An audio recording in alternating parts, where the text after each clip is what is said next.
It's not that big of a glass of And water. I'll drink water too, because we are live here to talk about all of the fun television, et cetera, that we watched over the last month. And by et cetera, I mean also football and Taylor and Travis and all of the stuff that has so benevolently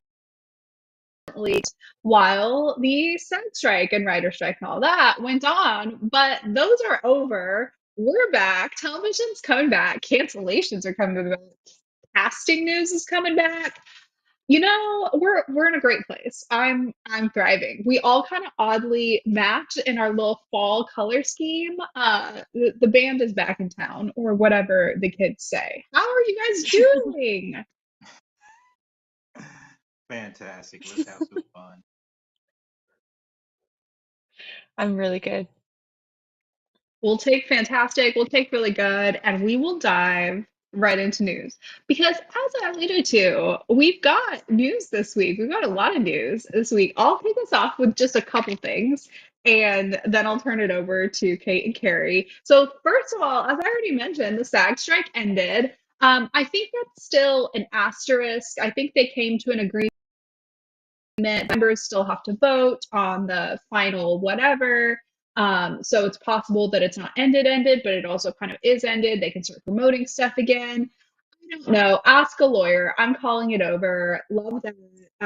I'm glad an agreement was reached, and I hope it benefits the people paid the least and the people lowest on the totem pole, not some annoying guy sitting in a cushy office somewhere in like LA or New York or whatever. I don't know. Not men, anyways. Um, with that, we have cancellation news, casting news, all kinds of stuff. And one I'll just mention right off the bat, just because we talked about this show quite a lot, and by talked about the show, I mean ranted and complained quite a lot, and that is Shadow and Bone. We just like hot off the press, like within the last couple hours, got news that Shadow and Bone has been canceled. Maybe I should say that in a sad voice. Kate, should I say that in a sad voice? I mean, I'm not sad about it, but I'm pretty sure that people that actually worked on it might be a little sad about it. So, I, you're right. I should be nicer, but I won't be. The last season was awful, and I figured it was going to get canceled, and it did. And if it wasn't going to get better, then we may as well put it out of its misery. There's still the opportunity for it to come, come back with the spinoff with the, Band of Crows or whatever the situation is that they shoved into this, and that was partially contributing to the fact that this was not able to tell a complete story. But fail upwards, I guess, or whatever. Also, the thing that's been keeping us entertained, and by us I mean me, but also everybody else, because you can't escape this news literally no matter how hard you try, is Taylor and Travis. Now, whether you're on the side of like joy and love and happiness and are entertained by this, or if you've been like annoyed by this because you're just like in the Grinch spirit too early, you've probably been inundated by this and you don't need the general news. So specific, timely, hot off the presses just came out as of this afternoon or later. Just two little pieces of information. Number one, Monday of next week, Chiefs versus Eagles. For those who aren't insufferable Chiefs fans prior to this, you may or may not know that is a rematch of last year's Super Bowl matchup, basically. Like it's the two teams that played in the Super Bowl last year. So it'll be a big, big game, primetime Monday night. We just found out this afternoon that Taylor and Travis's families will both be there watching together, which will be super cute. And we'll get the whole like meet the parents thing. And they're totally on the whole like ring by spring timeline, in my correct opinion. Second piece of news, I guess the Eagles team puts out like a Christmas album for charity every year. Travis and Jason, the brothers, you all know this because there's no way to not know this. Anyways, they put out a song that's like a silly little like cover of Christmas in New York or Fairy Tale of New York, but it's like Fairy Tale of Philadelphia, whatever. Anyways, it's number one on Apple Music as of tonight, which I think is really funny. Because it's only that because he's dating Taylor Swift. So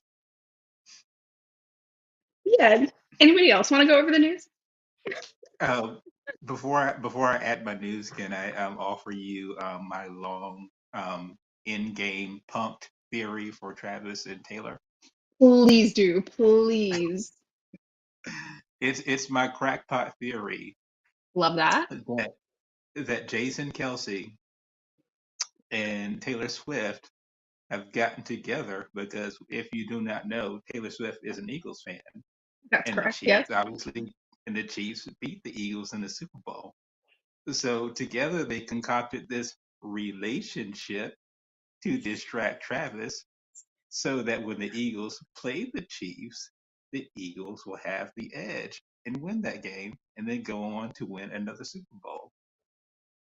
I love that theory. The one problem is Travis's statistics are markedly better when Taylor Swift is in attendance. Let's ignore any context, such as she's been in attendance more with the teams that are the ranked and blah blah blah, and a few points of data does not necessarily equal significance. Let's pretend we can't do math. Let's put on our dumb hats for a second. His statistics are much better. His, yards after catch and blah blah blah blah blah, whatever, Mhm. when she is in attendance, which, even if the data does not necessarily hold any water, it logically makes sense because we've all seen how guys act when a girl they like is suddenly they can jump higher, Which, suddenly they can lift more, suddenly they can run faster. which, in all of this only strengthens us. Guess what's going to happen when playoff time comes? Oh no, I can't either. Oh no, this relationship is too much stress. And then you have either she can't show up for the big games or there's a breakup and Travis is devastated and he has terrible stats. I'm telling you, it's the long game here. It's in You know game what? two. Carey might be onto something at this point. But I I just will can I will imagine. just for I can't imagine Jason being that mean. But brothers are going to be brothers sometimes. I love theorizing no matter what. That's what this is a safe space for.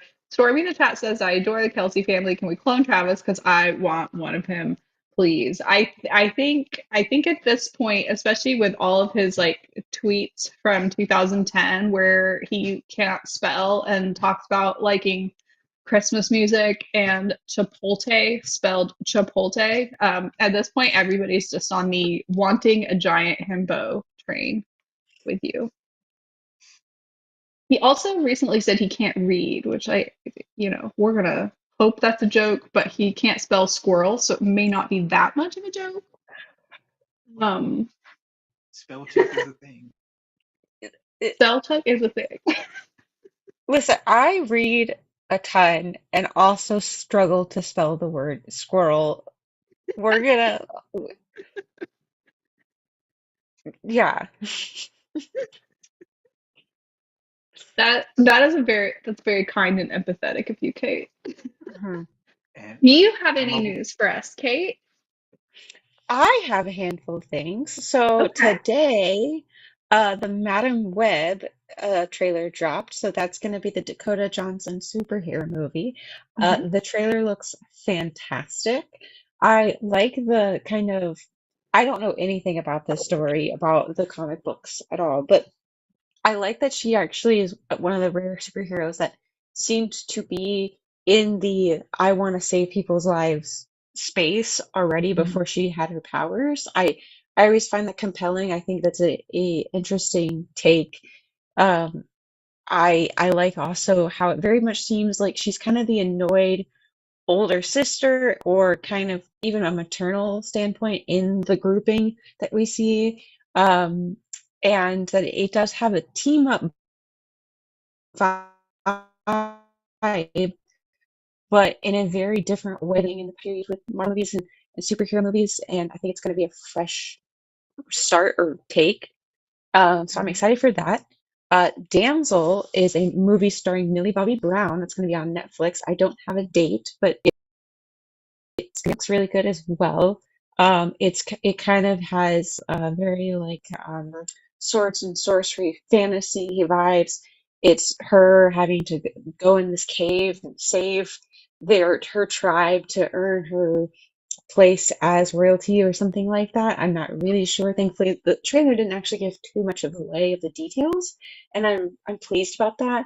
But it looks really nice, and that's going to be on Netflix. I also heard that Miss Scarlet and the Duke is coming out on January 7th. So season 4 starts January 7th. Very excited. Y'all, we have something to live for. In addition to, the joys of life or whatever. I'm particularly interested about the Madam Web piece. That movie also is going to have Sydney Sweeney in it, as well. Yes. Um, Yes. She's gonna Spider play one Girl of or the something. young spider. Like, I think the 3 or 4 other younger female characters in this, they're in their early 20s Hmm. ish era. They're all various versions of the Superwoman or Spider Woman or Spider Girl role. I don't know much more than that, but you do see glimpses of them being Spider Women in the trailer, so it does imply that, I would assume. Pretty excited about that. I'm a big Sydney Sweeney fan, and it's actually not just because she's crazy hot. I think she's Well, hitting an acting stride right now. That that will be pretty good. And I actually Mhm. do want to see. I know everybody kind of fell sour on that rom-com that either is about to come out or just did come out with her and Glenn Powell because the trailer kind of looked lame. I think it seems like a meaningless rom-com. I'm excited to watch it. I think it'll be a Mhm. blast because of her, not because of him. Any other news from this week before we dive in? um, I have 1.5 pieces of news. Yeah. Um, well, and maybe it's only one piece of news, but it's two different things, right? So word is that Pedro Pascal, I'm still waiting for like legitimate confirmation, but he's either considerably in the running or is going to be cast as Reed Richards in Fantastic Four, Hmm. which is interesting because I have to assume that this Fantastic Four, they're going to pair him with some little young Charles that he has to take care of because that's really the only kind of movie that he does now. So Hmm. so that's a bit of news. Still waiting for confirmation on that. And I don't know if this is new, but I just saw it. Apparently, they're doing a Enola Holmes 3. So I was Yes, I excited thought I to hear saw that. something about that. What? Yeah. So I did not know this. I'm very excited. Kate just gained 3 lives. yeah. Mhm. So without like legitimate official confirmation, those two things add up to one piece of news. So there you Just to toss one more piece in the Millie Bobby Brown streak of news that we have. I believe Stranger Things final season is filming here in Atlanta starting basically now. go. And it Word sounds on the like street she's says. ready. And it sounds like she's ready for it to be done. Yes. I'm sure they all are at this point. I mean, they're in their I'm gonna go do big, better things. I'm done playing a kid phase, which is like a completely normal phase to go through. And in 20 years, they'll look at it a bit more fondly or whatever. I don't know. Whatever an 85-year-old would say, because I am 85 on the inside. Um, I think we should dive in to one of the shows that we watched. When I say this week, I really mean like this last month, because obviously there was, holidays and so on. But one of the shows we've been watching that is really one of the last pieces of like main network television serial case of the week type shows that has not really been schedule wise at this point yet impacted by the strikes and also is new. That's a whole lot of caveats. I am talking about what you see in our thumbnail, which is the Irrational. And Carrie, I want you to kick us off on this because you brought this show to us. I am now current on this show. I am now in it. I am now at that stage where I'm willing to ignore any, random bad acting from some side character of the week. I'm willing to suspend disbelief when they're doing something kind of dorky on a particular case of the week. I am now willing to, deal with any kind of writing fluctuations as naturally occurs as a show is finding its footing in season one. Somehow, some way, this show has sucked me in. Are you in the same boat? What do you think it so far? It's a fantastic show in my opinion, if for no other reason.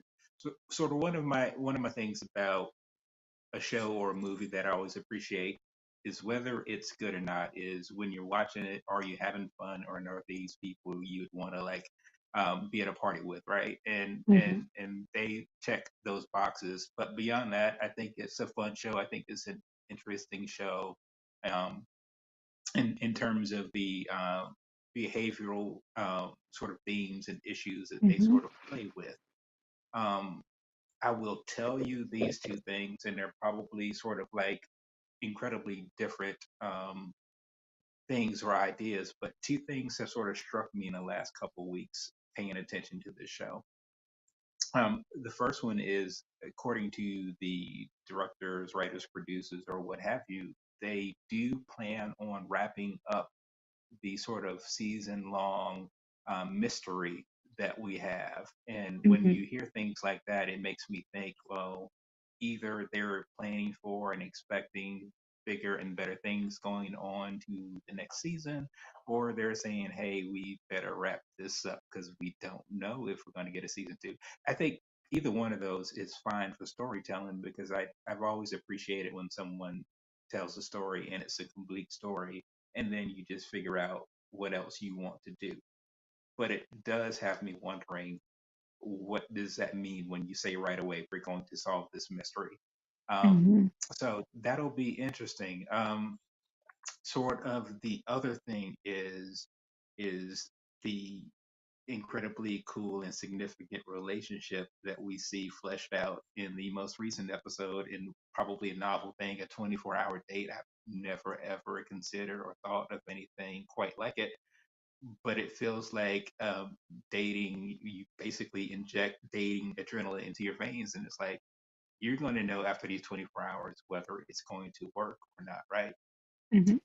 And they're like the two, they're fantastic together. They have great chemistry, and then I'm stuck with, well, what is the drama for them? Hmm. And superficially, the drama is they're sort of in different places in terms of where they work and what their job obligations require. But essentially, that's the only drama that And they he's still in have, love with right? his ex-wife, Well, yeah, I mean probably. that's that sort of, yeah, and that's sort of like normal people drama. But for this show, and what I have grown accustomed to for drama is like there's got to be some twist here. There's Hmm. got to be something more here because we're just sort of trained to expect that.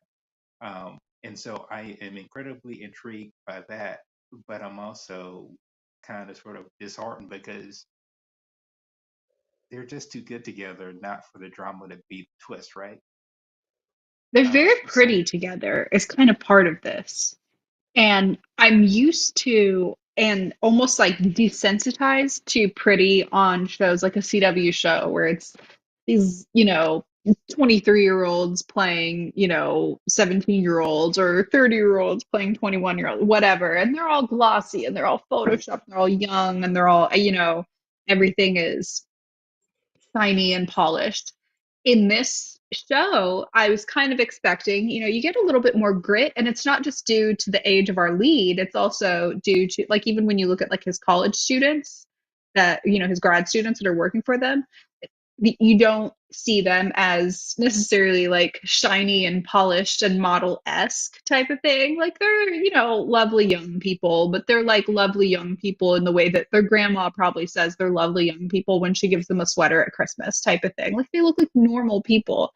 And somehow when you see the professor, and her name is Rose, right? Our MI6 person. that, yes, yes, it's Rose. Yes. Somehow when you see the professor and Rose together, it's like, oh, This is strikingly beautiful. And it has to do with obviously they're both lovely people, but also how they play off each other and kind of the dynamic they create. I will say maybe one of the things that makes it really pretty is it feels very temporary. I do not see this being even the season long romance, definitely not the show long romance. And it's not because I wouldn't want it to be. I think they're lovely. I think there's really something there that can be, built on and explored. But based on what they've set up this far, I really think this is just a little roadblock on the way to him finding his way back to his ex-wife, which is like they need to convince me. See, I'm enjoying it. and that's the thing is I don't see their relationship as any sort of or drama or tension towards his um, love for his ex-wife. Mm. On the other side, I feel like this person is somehow, spoiler alert, is connected to this freaking season The long church mystery bombing. somehow. Yeah, It it I it think you're just, right. I mean, it just has to be. And you could argue that feels like and seems like predictable television, but when you see them together, it's like that could be the only flaw that she somehow screws him in the end by Hmm. revealing, "Ta-da! I'm the mustache twirling villain here," right? I mean, that's where else does this relationship go other than that reveal? Okay, Is but she's where I feel really this is hot going. and really talented. And as a hot, talented person, maybe she can get away with like a small amount of villainy without her being ruled out as a love interest. The Maybe a bombing is more than a small amount of villainy, though. So, The only way that that works is if she's somehow tied to that plot, but she was coerced to do hmm, it somehow. yeah. Then there's a level of sympathy. But if she's like, "Hey, ha, ha, ha, I got you, and now I'm just toying with you," I don't know that you can come back from that villainy in terms of in the eyes of the audience who's already on Alex's side, right? Hmm. I think that would be almost impossible, but it's still it's so fun to watch, and I personally wouldn't mind that turn. um it just obviously would not be probably what people would expect, because I think a lot of people are thinking this would be a really good next relationship for him, right?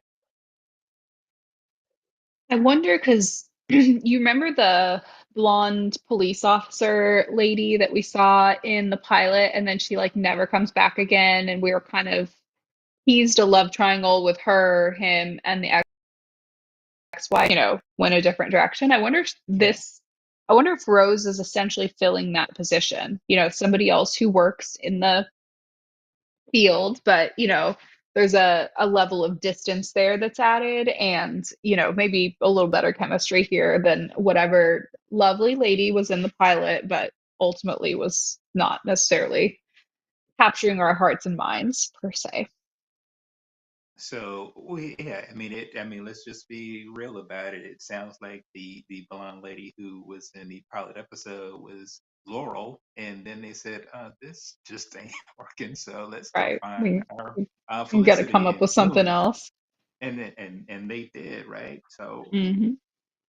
But they did it quickly. Like it's only like, you know, people like me or you who actually like really, sit here and think this through who would even remember her. I bet the average viewer is like, what blonde lady? What police yeah, officer in the pilot? I don't remember that.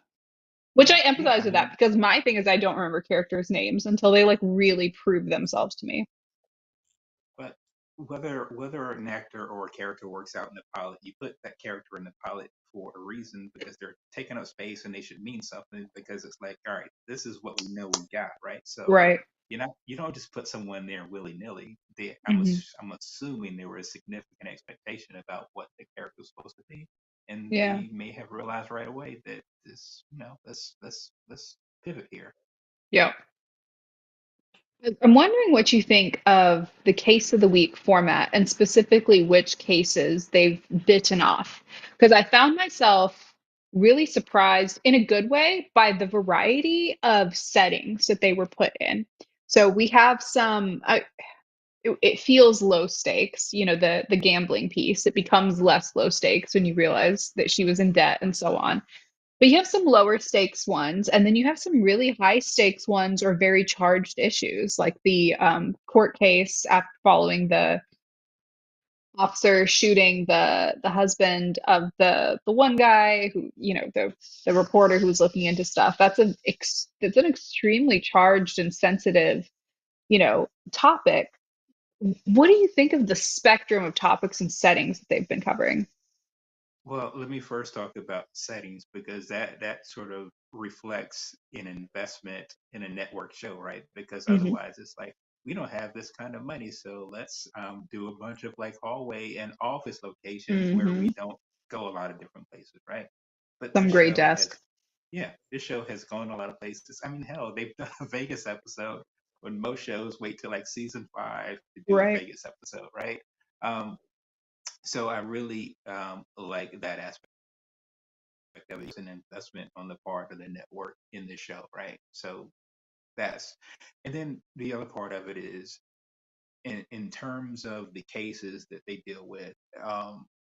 I think it's cool that they sort of deal with cases that are a bit familiar, things that we're sort of used to, like you said, the sort of police corruption case, and people go in with sort of expectations or preconceived notions, and they figure out a way to take what you're familiar with, and then sort of give it a little bit of a twist or shine a light on something in a different way. So I always appreciate that part of it too, and I think when you talk about a show about the irrational in people's irrational behaviors, I think you sort of realize them more and they stick out more when you see them in familiar places.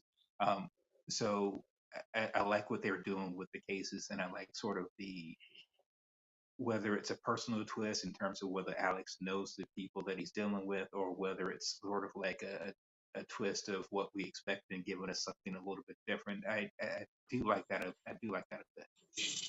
Yeah. Well, I'm very excited for it to return. I'm very excited to see the rest of the episodes this season. But I think I'm particularly excited to see how season two, if we get a season two, kicks off.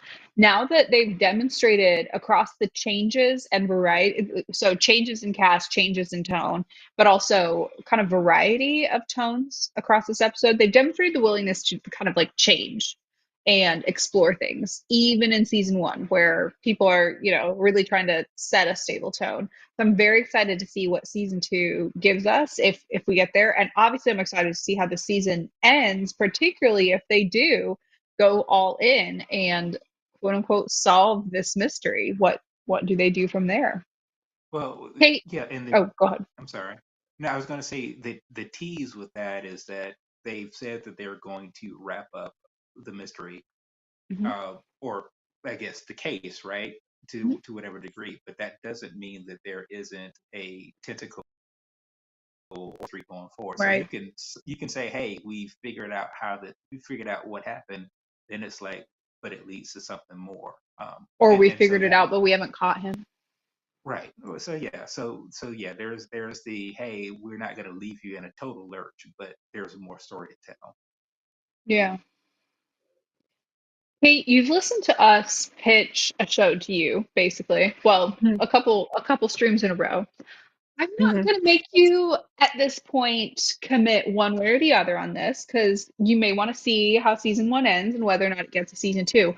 But I am going to put you on the spot and ask you to pitch back to us because I know that you watched a show that you've been talking about that is going to be coming out here, or you've been talking about it since it mhm. was still in the going to be coming out stage.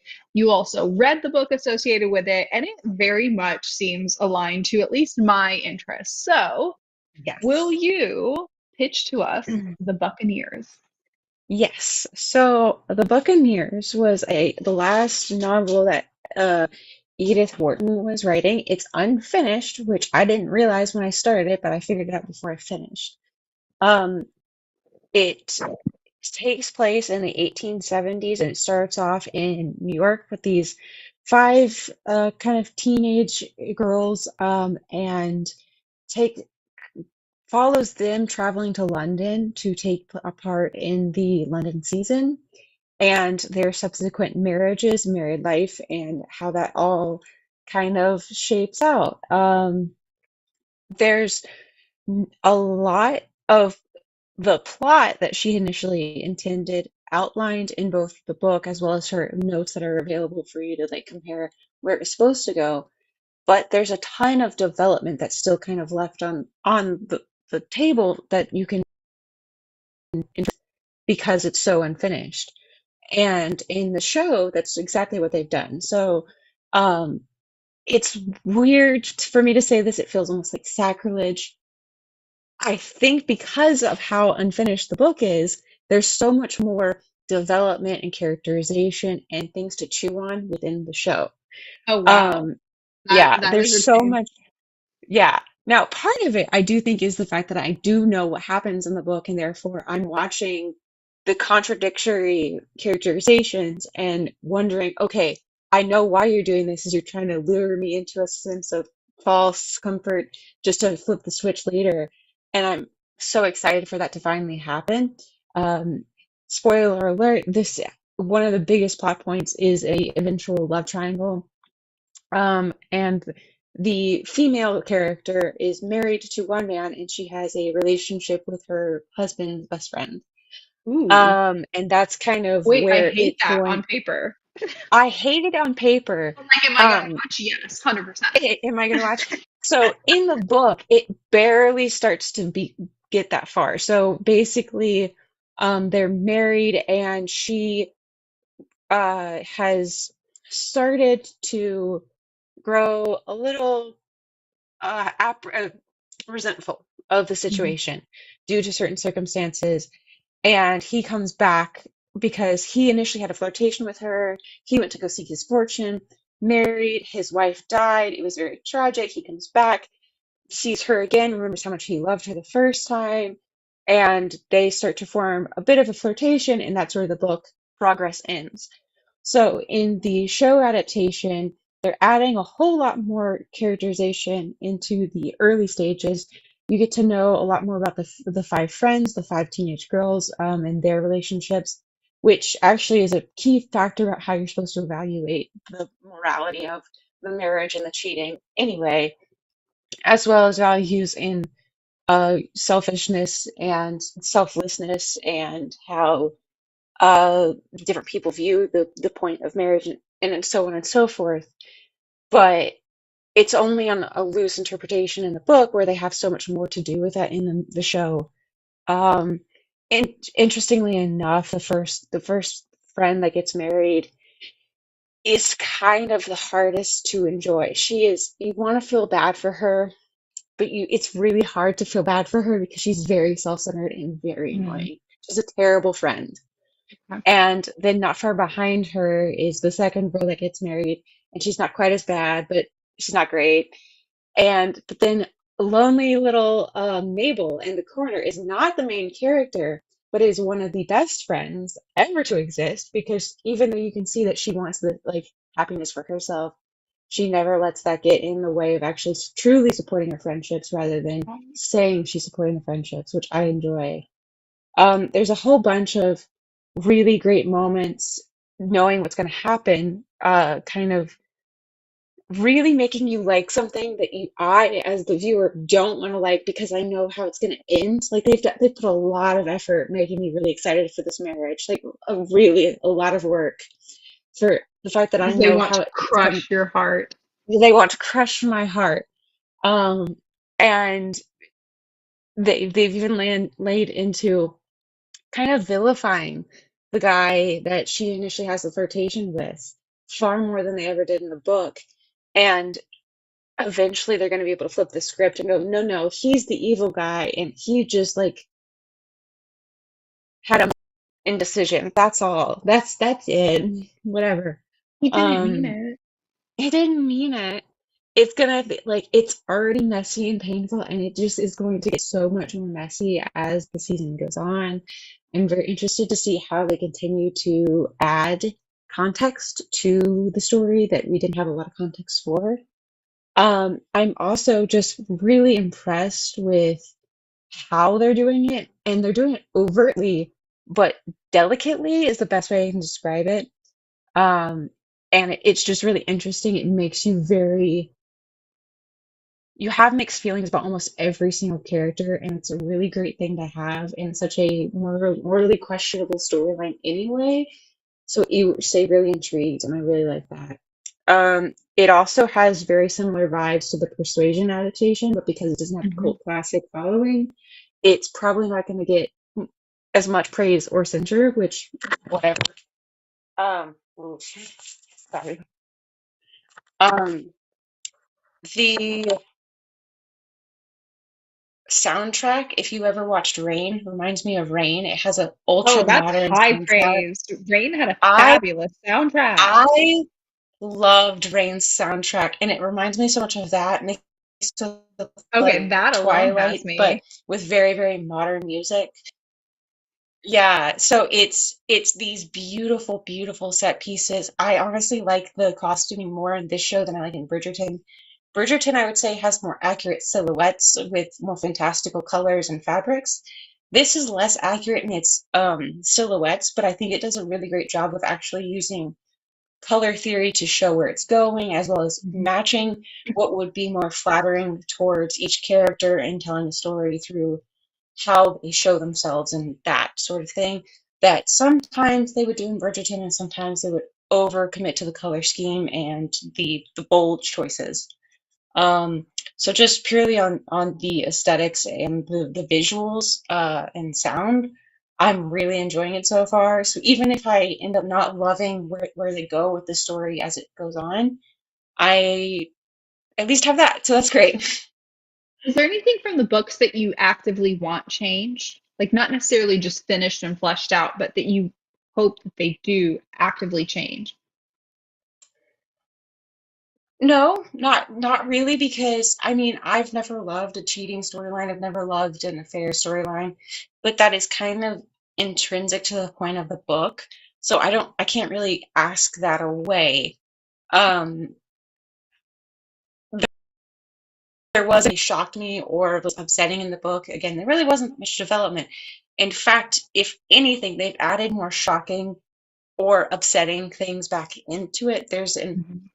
There's a character that one of the girls marries that really more just seemed kind of like a goofy, indecisive guy, and they've added so much character to him, and just by adding characterization to him, it gives an entirely different spin to certain choices made by the girls. So he was kind of being chased after by two of the older girls. They were the best friends, and they became very vindictive and kind of catty, is the best way I can think to describe what they were doing, um, and hurtful. And the one that was less committed to the chase, but kinder in it, um, almost seemingly won him. And then he Okay. does something vile. He does awful things. And it recontextualizes a scene in the book where she seemingly graciously cedes the fight for him and lets the other girl win his hand. Mhm. And in the show, her kind of quietly taking a step back could mean so many different things now that you know that he has treated her so vilely. It's it's not always a fun watch. There are some really Yeah. dark things that I was gonna happen there. say this sounds like we're tiptoeing around difficult scenes to watch. I'll still Yes. watch it though.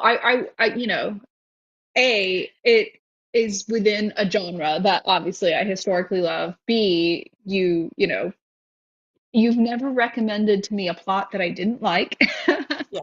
And C, we are in a desert of shows, which will actually only get worse for the next couple months, Mhm. until, things kind of pick back up, probably end of I, spring or so. So may as well take what I can get. And I think you know, we'll be we'll be waiting a bit on the Bridgerton front. yeah. Well, I don't think we've ever really talked about this before, but it kind of reminds me of the Colleen Hoover debate online about whether her books are good. I've never read a And Colleen Hoover book, but I actually I want to haven't, because I want to have an opinion on this. I want to have, I have not, I don't know if I can just make myself read it because of how I just can't commit time to things that I'm sure I won't like. Okay, But yeah, fair. I do kind of enjoy the discourse on it simply because if it were marketed as a book, like what it was, like that it was more of a drama piece exploring the toxic behaviors of people in relationships and how both can make mistakes and almost a warning and trying to be a protective tale to women, I think I would be so much more interested in reading it. But because they're all marketed as romance novels, there is this conversation about how they're cheap and everything like that. And I think that's an interesting kind of comparison of like, there's a lot about the Buccaneers that is clearly trying to benefit from the recent success of Bridgerton, Hmm. both with the marketing, with the kind of just, there's a lot to it that I think is very clearly writing that. But Bridgerton is sold as a romance. This is a Hmm. romantic story, and they're all supposed to live happily ever after, whatever.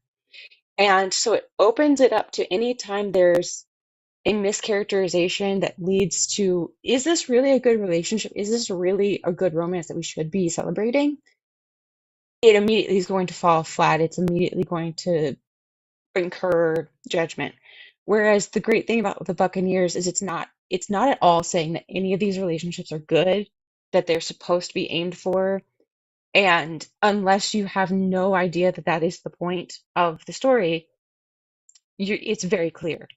And I think that because it's sold like that instead of this happy tale, like fairy tale romance, um, the exploration of human nature is so much more open and free, and you're allowed to feel so complicated about all these different characters, enjoy moments, hate moments, kind of feel the gambit of what you're supposed to feel, and not feel bad about enjoying the content.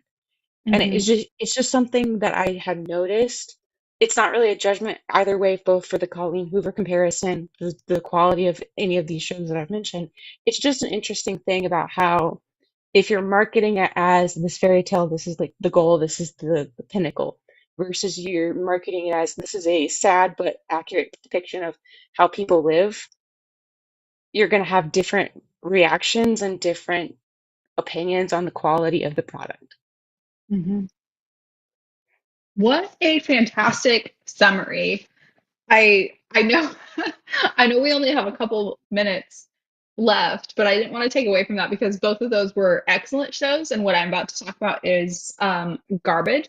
But what I want to highlight for my show of the week is The Golden Bachelor. Now, I've watched a few shows, more than a few, over the past couple weeks, including but not limited to The Golden Bachelor, Selling Sunset, Invincible, Married at First Sight, Bachelor in Paradise, Special Forces, etc. I want to focus on The Golden Bachelor just because it has been such a fantastic just moment in time, especially considering where it falls in terms of the year and what else is going on, because it fell during the strikes, during the writer strike, during the SAG strike, and it would, other shows that would compete for that airtime kind of had to take a back seat. So it got a great primetime slot, which means everybody I talk to has either watched it or has watched, some previews, or I watched that episode, or oh, I caught a bit of it here and I want to watch more, whatever. But everybody's so excited about it. Everybody has an opinion. It has really hit at the perfect time to actually get attention.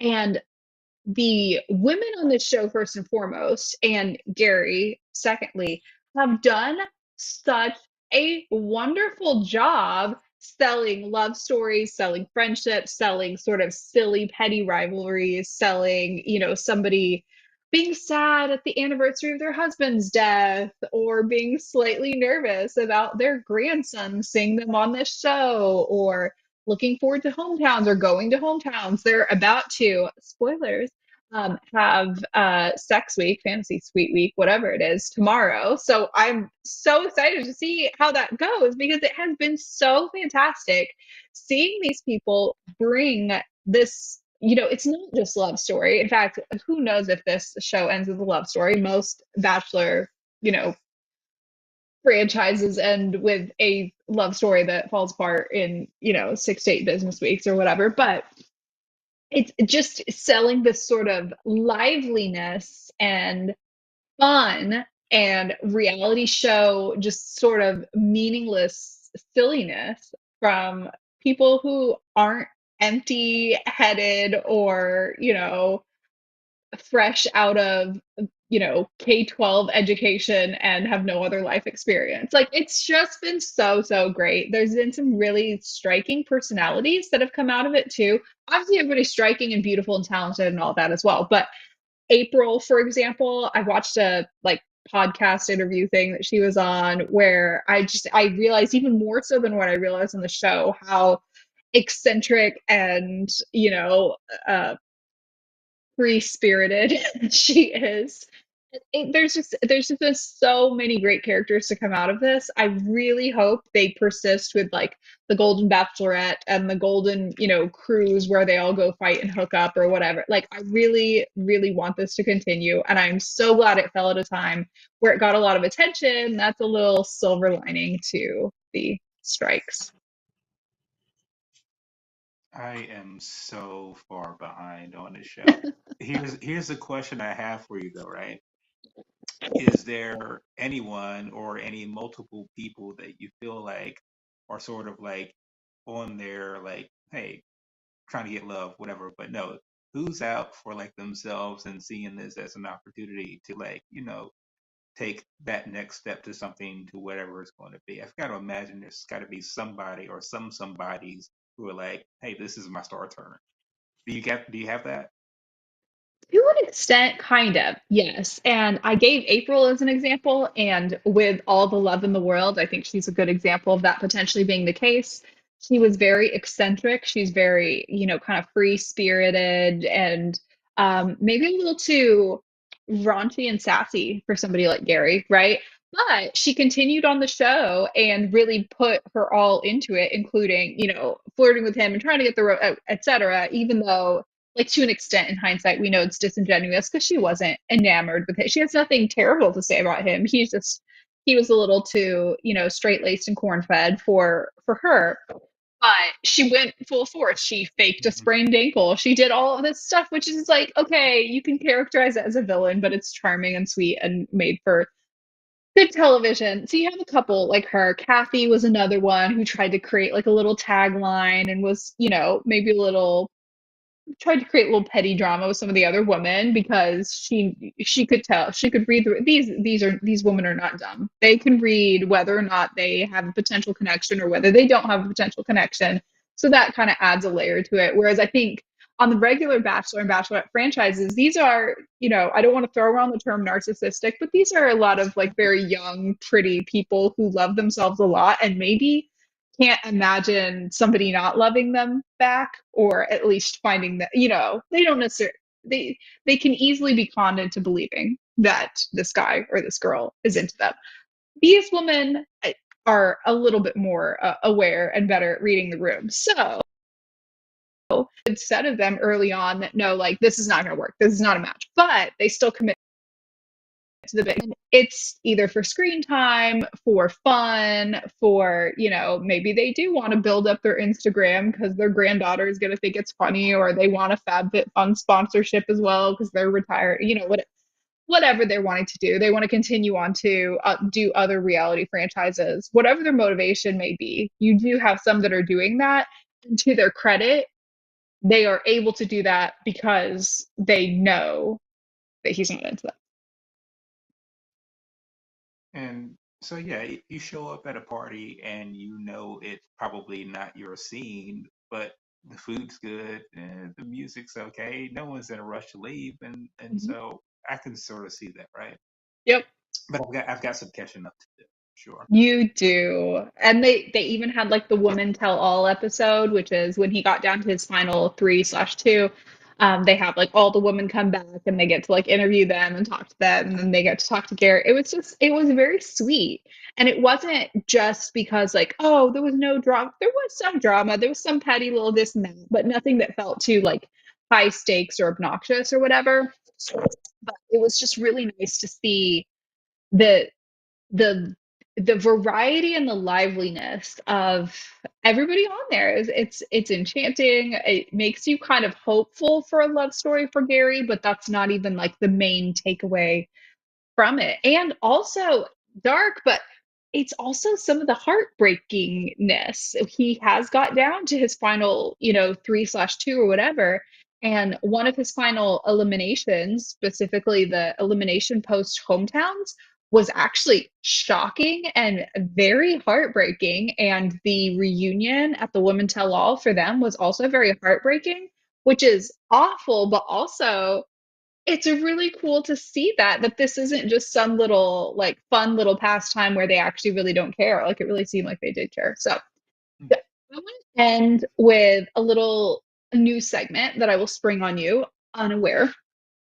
I want to end with a Woman of the Week segment where we go through and just pick one woman from television, movies, books, whatever, from what you've seen in the last week, month, whatever that you feel is like the star. This is the woman that made TV, etc. great this week.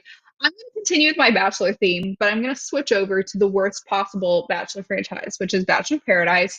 And my Woman of the Week is Kat. Now, Kat is not per se the villain of Bachelor in Paradise this season, but she's pretty close. She's kind of the anti-hero. She is whiny. She is kind of self-obsessed. She is the one in ITMs being like, oh my goodness, I need a shot. I can't believe, this is going on. And she's just over the top, unfiltered, says everything that comes out of her mouth, absolutely jumps from guy to guy to guy as soon as somebody does something that annoys her, or this guy goes out with this other girl, and whatever. She is my Woman of the Week because she was bold enough to entertain us, even though it made her look bad. And right now, she has to deal with everybody like posting on her, Instagram comments about how she's the villain, blah, blah, blah. And I'm so sorry for her, but that makes her a star in my book because I was entertained and she did it at the cost to herself. So that is my Bachelor related Woman of the Week. Kate, I'm going to go backwards. The week. Okay, so I already briefly hyped up Mabel, so we're gonna skip that one. She might have a moment later. And I'm gonna say a woman from Critical Role. And normally I type hype up these other two female characters, love them, love everything about them, whatever. But I rarely get to talk about Fern. So Fern is this like fae. She just does whatever she wants. I mean, she's just so she is a chaos gremlin. She kind of gets them all into trouble. She's very she takes things at inappropriate times and she makes big risks doing this sometimes. But one thing about her that is really great is she is a very, very loyal friend. And in a very heated and majorly discussed episode last week, there was a friend that wasn't a really great friend and did some things that were very hurtful and both endangered themselves as well as all their friends. And in the process, it just reminded me how good of a person, how good of a friend Fern was in continuing to help and support everybody, being the person that, hey, we need somebody to go do this. Well, we're going to go ask Fern because she's always the one that's willing to help. And she has a fantastic story and she has more character to her. But it's just really interesting and lovely to see that this character who is often kind of criticized for being, or not criticized, but kind of grouped in for being uh, the one that's going to cause issues, that's going to incite problems because she just likes to pickpocket and cause chaos and make deals with questionable entities, that even with all of that, she is the most reliable, most kind of giving of the group and is so willing to give to the group, even when it hurts. And it was really heartwarming. Aw, that is super sweet. Carrie, since this is sprung on you, I did give Kate a bit of a heads up on this. I'm going to give you a couple more seconds to think about it while No, I read I've got it locked Stormy's. in. I'm good. You're locked Well, in? go ahead. Okay, I'm gonna read No, go Stormy's ahead. comments from the chat and then I will let you go. Stormy in the chat has mentioned a few things from what we've just talked about. She said she's never even heard of Colleen Hoover. Kate, I think that means we need to read a Colleen Hoover book. And chat about it on here. She also mentioned she's missing Bridgerton season 7 of Selling Sunset, and aside from Chriselle, she just does not like these people. I could not agree more with that assessment of Selling Sunset, and I'll consider Chriselle your Woman of the Week, Stormy. Okay, Carey, you're locked and loaded. Who is your Woman of the Week? Oh, my woman of the week is an easy call. It's Kim Dickens from Fear the Walking Dead. If you're familiar, it's a spinoff from The Walking Dead. Um, she had been gone for a couple seasons and had been, spoiler alert, presumed dead, but has obviously been come back and been resurrected for the final season. Um, she is sort of a cross between Sarah Connor and, if you remember, Negan from The Walking Dead. If Huh? you know you if you liked Negan and you could sort of rationalize what he was doing, then that's who she is. Um, it's if you remember, like in the first seasons of Fear the Walking Dead, there was sort of like this talk about, well, she is related to like one of the characters from like the main Walking Dead, and we always assumed that it was either Rick or it was either Shane, and they sort of dropped that and sort of put it by the wayside. But all of her mannerisms, all of her characteristics, she straight up got to be related to Negan somehow. She's the kind of character you don't want to mess with. You don't want to get on her bad side. But if you are with her, then she will basically um, torch heaven and earth to protect you. And I really dig that for her character, and I'm glad that they brought her back. It doesn't mean that she always does the good thing or the right thing, because I was trying to say whether she was a hero or villain, and or I would even say that she's like a anti-hero. She's just freaking who she is, man. And it's like you either get on board or get run over. And so I dig that about her character. And it goes without saying in like shows like The Walking Dead, Fear the Walking Dead, that the people on the shows aren't pretty people because they're playing people in an apocalypse. Um, and what I really like about The Walking Dead, and particularly Fear the Walking Dead, and about this portrayal of this character is that she is an experienced woman, if you get what I'm saying. She's not like a spring chicken. She's older, and they sort of lean into that, and it's not like she obviously she's not feeble, because I wouldn't want to like fight her if my life depended on it. But I do like the fact that she's not a quote unquote free person in the show, and she Mhm. does ugly and dirty things because she has to. But it's still the kind of character that you sort of can't take your eyes off of, even when she's doing things that you're like, I can't believe you're doing it. But that's sort of the definition of a lead character, right? Whether you like them or hate them or whatever, you can't not watch them, and that's who she is. And so that's why she is my woman of the week. I love that. We've got a really good mix of Hmm. like the soft and the hard there between our picks of Kim, Fern, and Kat. Well, I look forward to continuing this segment because that was very fun. I will see you all in 2 weeks. And at that point, I guarantee I will have more Taylor and Travis news to be insufferable about. Almost guaranteed. I really can't see how we as a people would avoid that, nor would I want to. I had a great time chatting with you all and with Stormy in the chat as well. And same time, same place in 2 weeks. Have a happy Thanksgiving. You too. Eat too much Bye. turkey.